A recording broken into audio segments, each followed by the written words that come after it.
বন্ধুরা, নিশ্চয়ই ভালো আছো।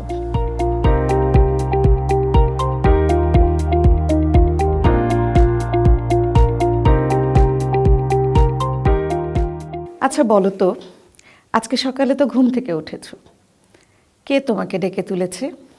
নিশ্চয়ই মা।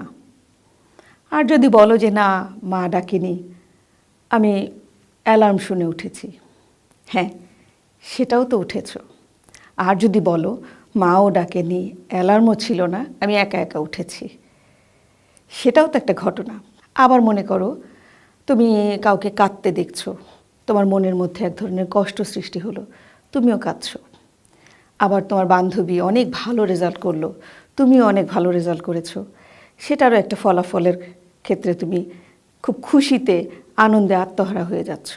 আবার মনে করো তোমার কিছু আবদারের প্রয়োজন, বাবার কাছে গেলে আমার এই জিনিসটি লাগবে, কিন্তু বাবার মুড ভালো না, কেমন করে বুঝলে? অথবা কোনো ভুল করেছো, মায়ের সামনে যাওয়া যাবে না, কেন? মা রাগ করে আছে, এটাও তুমি বুঝতে পারলে। এই যে প্রতিদিনের ঘটনা, প্রতিদিন আমরা সকালে ঘুম থেকে ওঠা থেকে শুরু করে একের পর এক একটা কাজ আমরা করে যাচ্ছি, তাহলে এই কাজগুলোতে আমাদের সমন্বয় করতে হচ্ছে। কে করছে? নিশ্চয়ই এমন কিছু আছে যে আমাদের এই সমস্ত কাজের মধ্যে সমন্বয় সাধন করে দিচ্ছে। অথবা মনে করো তুমি বসে আছো, হঠাৎ একটা মশা তোমাকে কামড় দিল, তুমি কিন্তু সেই জায়গাটার দিকে একটুও তাকাওনি, কিন্তু তারপরেও তোমার হাতটা ঠিক জায়গাটাতে চলে গেল মশাকে একটা থাপ্পড় দেওয়ার জন্য। তাহলে কি হলো? মশার প্রতি রাগে তোমার একটা রিফ্লেকশন হলো।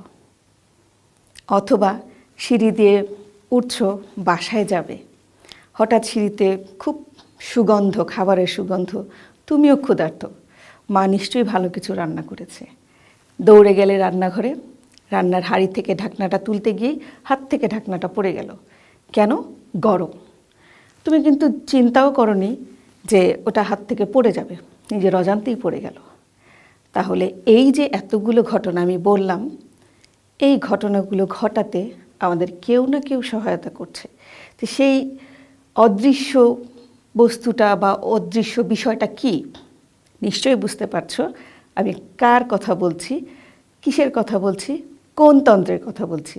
এটি হচ্ছে স্নায়ুতন্ত্র, যেটি প্রথম থেকে, জীবনের শুরু থেকে আমাদের জীবনের শেষ পর্যন্ত প্রতিটা পদক্ষেপে আমাদের সাহায্য করে পরিবেশের সঙ্গে সমন্বয় সাধন করে চলাফেরা করতে। উদ্ভিদ যেমন বিভিন্ন হরমোনের সাহায্যে তার দেহের সমস্ত সমন্বয়কে সাধন করে, ঠিক একইভাবে প্রত্যেকটি প্রাণী দেহও কিন্তু সমন্বয় সাধন করে। এবং এই সমন্বয় সাধন করার জন্য স্নায়ুতন্ত্র আমাদের জন্য র্যান্ডম কাজ করে যাচ্ছে। অর্থাৎ আমরা কখনোই স্নায়ুতন্ত্রের কারণেই একটা স্টেপও ভুল ফেলি না। প্রত্যেকটা জায়গায় আমাদের প্রয়োজন অনুসারে আমরা কাজের প্রতিফলন ঘটিয়ে থাকি। স্নায়ুতন্ত্র এমন একটি তন্ত্র যেটি আমাদের দেহের সমন্বয় সাধন তো করেই, কিন্তু তার একটি বিশাল জায়গা আছে অবস্থান করার, সেটি হচ্ছে আমাদের মস্তিষ্ক। এর অবস্থান হচ্ছে আমাদের মস্তিষ্কে। আমাদের মস্তিষ্কে অনেক অনেক স্নায়ুতন্ত্র রয়েছে। তোমরা কি সেই সংখ্যাটি জানো?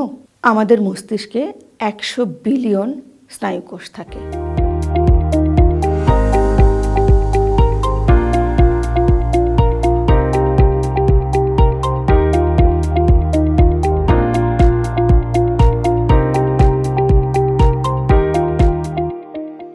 যেটি সবসময় আমাদের সব কাজে সহযোগিতা করে যাচ্ছে। এবং এই স্নায়ুকোষের ইংরেজি শব্দটি হচ্ছে নিউরন। এই নিউরন অন্য অন্য কোষ থেকে সম্পূর্ণ ভিন্ন। নিশ্চয়ই তোমরা এতদিনে প্রাণী কোষ, উদ্ভিদ কোষ সম্পর্কে ধারণা পেয়েছ। উদ্ভিদ কোষের যে চিত্র আমরা দেখতে পাই, তার সঙ্গে কিন্তু স্নায়ুকোষকে একেবারেই মেলানো যাবে না, কারণ এটি দেখতেও অন্য দুটি কোষ থেকে সম্পূর্ণ ভিন্ন। এবং সবচেয়ে গুরুত্বপূর্ণ কথা যেটি হচ্ছে, এই কোষটিতে কোনো সেন্ট্রিওল থাকে না, কারণ আমরা সবাই জানি কোষ বিভাজন ঘটানোর জন্য সেন্ট্রিওল অত্যন্ত গুরুত্বপূর্ণ একটি কোষীয় অঙ্গাণু, যেটি কোষ বিভাজনে সহায়তা করে থাকে, বিশেষ করে প্রাণী কোষ। যদি সেন্ট্রিওল না থাকে তাহলে কিন্তু সেটি বিভাজিত হবে না। এবং সবচেয়ে আশ্চর্যের কথা হচ্ছে আমাদের স্নায়ুকোষ কিন্তু বিভাজিত হয় না। নিউরন হচ্ছে মানবদেহের সবচেয়ে দীর্ঘতম কোষ, তবে এটি খুব ছোট থেকে বড় পর্যন্ত হতে পারে। যেমন সবচেয়ে ছোট নিউরনটির দৈর্ঘ্য হচ্ছে 0.1 মিলিমাইক্রন থেকে শুরু করে 1 মিটার পর্যন্ত এটি হতে পারে।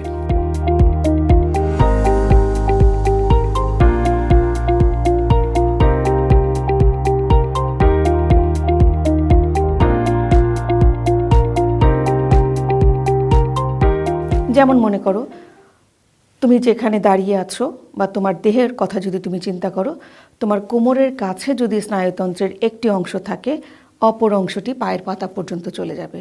অর্থাৎ এত বড়ও হয়, আবার 0.1 মিলিমাইক্রন পর্যন্ত হতে পারে। স্নায়ুকোষ দুটি ভাগে বিভক্ত। একটিকে বলা হয় কোষদেহ এবং আরেকটি লম্বা অংশ আছে, সেটিকে বলা হয় প্রলম্বিত অংশ। কোষদেহ কখনো গোলাকার, কখনো নক্ষত্রাকার হতে পারে, কিন্তু প্রলম্বিত অংশটি লম্বাই হবে। এবং প্রলম্বিত অংশে আরেকটি প্রান্ত আরেকটি কোষের সঙ্গে, স্নায়ুকোষের সঙ্গে যুক্ত হয়। স্নায়ুকোষের যে কোষদেহ থাকে, কোষদেহের চারপাশে আমরা তারকাকার যে আকৃতি, অর্থাৎ কিছু সুতার মতো অংশ দেখতে পাই, সেগুলোকে ডেনড্রন বলা হয়। ডেনড্রন আবার সূক্ষ্ম সূক্ষ্ম ছোট ছোট ভাগে ভাগ হয়ে যায়। এই ভাগগুলোকে বলা হয় ডেনড্রাইট। সবচেয়ে মজার কথা হচ্ছে, একটি স্নায়ুকোষের প্রলম্বিত অংশের শেষ প্রান্ত অন্য আরেকটি স্নায়ুকোষের ডেনড্রাইটের সঙ্গে যুক্ত হয়ে যোগাযোগ রক্ষা করে। অর্থাৎ যখন কোনো তথ্য একটি স্নায়ুকোষ থেকে আরেকটি স্নায়ুকোষে যাবে, তার মাঝখানে যোগাযোগ রক্ষা করে, এবং এই যোগাযোগকারী অংশটাকে বলা হয় সিন্যাপস।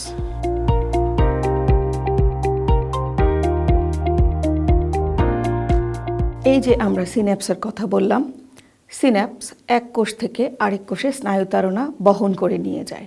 স্নায়ুকোষ কিন্তু অনেক গুরুত্বপূর্ণ কাজ করে থাকে, যেমন আমাদের বুদ্ধিবৃত্তি চর্চা, আমাদের স্মরণ শক্তি, কোনো একটি বিষয়ের পরিপ্রেক্ষিতে রিফ্লেকশন বা প্রতিক্রিয়া দেখানো, এটি হচ্ছে স্নায়ুতন্ত্রের প্রধান কাজ।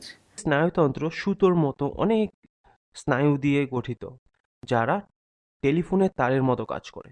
সত্যি টেলিফোনের তারের মতো কাজ করে।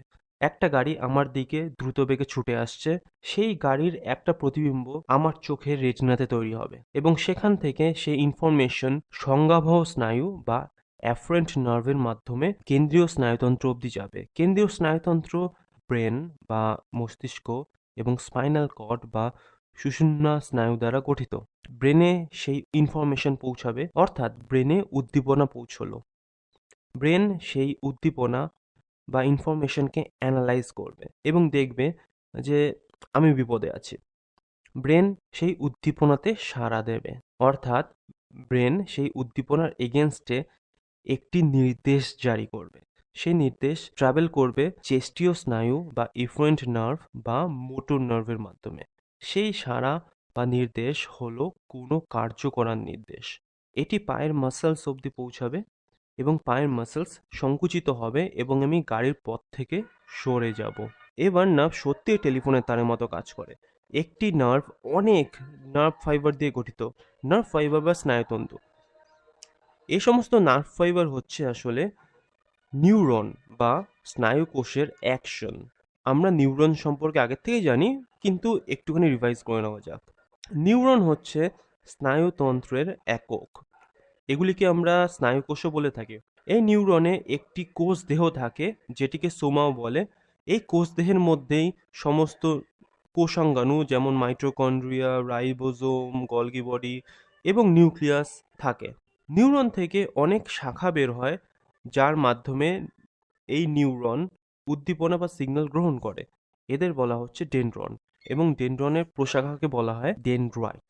নিউরনে একটি লম্বা শাখা থাকে, যার মাধ্যমে সিগন্যাল পাস হয় পরবর্তী নিউরন বা গন্তব্যস্থল অবধি। সেই লম্বা শাখাটিকে আমরা বলি অ্যাকশন। সোমায়ের যেই অংশ থেকে অ্যাকশন উৎপন্ন হয় তাকে অ্যাকশন হিলাক বলে। অ্যাকশন তারের মতোই একটি ইনসুলেটেড কোটিং দ্বারা ঘেরা থাকে।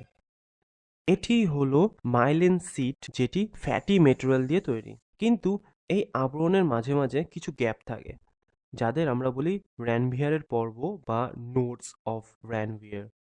সিগন্যাল যখন এক নিউরন থেকে নেক্সট নিউরনে যায়, তখন অ্যাকশন থেকে নেক্সট নিউরনের ডেনড্রাইটে যায়, কিন্তু এর মাঝখানে একটি গ্যাপ থাকে। এই জাংশনকে আমরা বলি সাইন্যাপস। অ্যাকশনের প্রান্তে যখন সিগন্যাল এসে পৌঁছায়, তখন সেখান থেকে কিছু কেমিক্যাল রিলিজ হয়। এই কেমিক্যালই সিগন্যালকে সাইনাপস পার করতে সাহায্য করে। এই কেমিক্যাল পরবর্তী নিউরনের ডেনড্রাইটে গিয়ে কিছু প্রতিক্রিয়া সৃষ্টি করে, যেই প্রতিক্রিয়ার মাধ্যমে সিগন্যালটি আবার সেখানে উৎপন্ন হয়ে যায়। এই সমস্ত কেমিক্যাল যা সিগন্যালকে সাইনাপস পার করতে সাহায্য করে তাদের বলা হয় নিউরো ট্রান্সমিটার। চেস্টীয় স্নায়ু যখন পেশি বা গ্রন্থিতে নির্দেশ পৌঁছয়, তখনও নির্দেশ সাইনাপস পার করে এবং সেখানেও নিউরোট্রান্সমিটার থাকে। আমরা যে ঘুম থেকে উঠি এবং সেখান থেকে নিয়ে ঘুমোতে যাওয়া পর্যন্ত সমস্ত কাজগুলোই আমরা করে থাকি স্নায়ুতন্ত্রের মাধ্যমে। বন্ধুরা, নিশ্চয়ই কিশোর বাতায়নের কথা মনে আছে।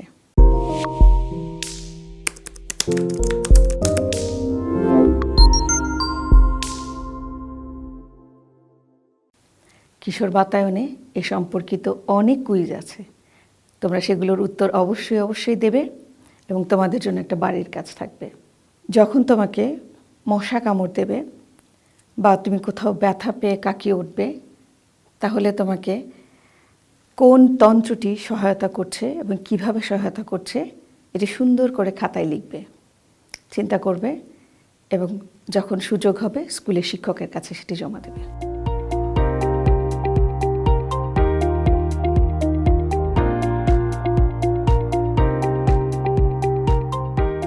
শিক্ষার্থী বন্ধুরা, অবশ্যই প্রতিটি কাজের পরে হাত ধুবে। তুমি নিজে ভালো থাকো, অন্যদেরকে ভালো রাখো, অন্যদেরকে সচেতন করো, কারণ আমাদের সবাইকেই ভালো থাকতে হবে, তবে আমরা ভালো পড়াশোনা করতে পারবো। ধন্যবাদ।